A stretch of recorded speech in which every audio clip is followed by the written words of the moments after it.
In all the places of the earth, they know that the gods and spirits affect man's path.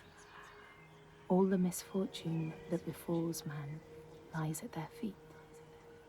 If you have eyes to see, you see their presence and their power. Keep your eyes open, traveler, and you might see their faces. Here, they once said that Loki lies imprisoned in a cave, trapped by his enemies, who set a serpent above to drip venom on his face. His wife, Sigyn, sits beside to catch the venom in a bowl, but when she must leave to empty it, the poison falls unabated. His pain is so great that he thrashes and writhes. And here above, we see the earth shake and break apart.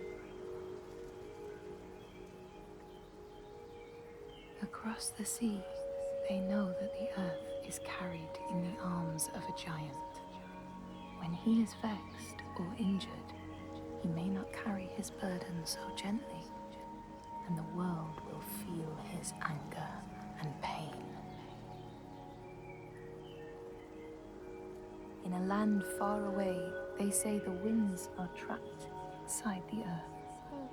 They try always to make their escape, and they buffet and beat on the walls of their prison, causing the earth to quiver. And when they break through, they make their escape. They explode out in fury. In the lands of your birth, people live hidden too, in the hills and stones.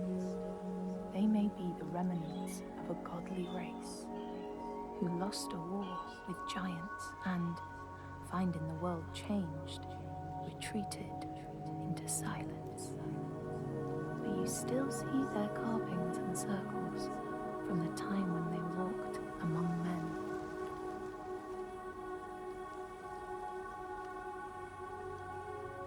Here, they know that if times are harsh, you may ask of the hidden folk to share their bounty. And if you are strong and wise and good, they may hear your plea and send you aid.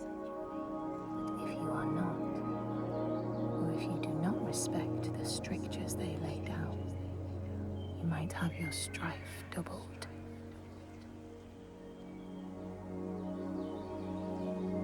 In the lands of your birth, and in these lands too, they know that people can be taken by the secret fair ones.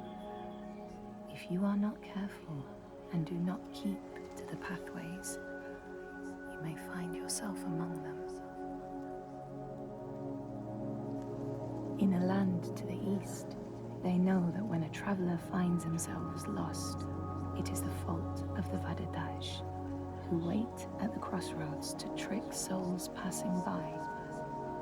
The only remedy is to let your horse lead you home, because beasts have no souls. But if you have no horse, your soul is lost forever.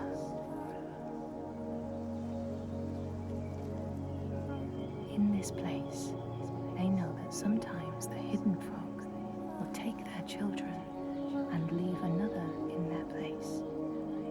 These children may look the same as their own, but will be dazed and far away, or ill-tempered. And you know then you have a changeling in your house. In this land, when people cannot raise their children, they will leave them in a sacred place for the hidden folk to take and care for. Sometimes these children come back, but it is said that they are changed with a wildness in their eyes, and their parents do not want them. These people know that children who have died uncared for can return as small ghosts clad in fluttering rags.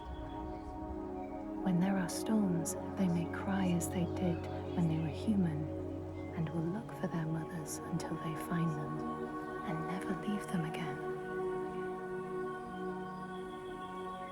In this land, you may catch sight of the Landdísir, the spirits who embody the sacred places, the rivers and rocks.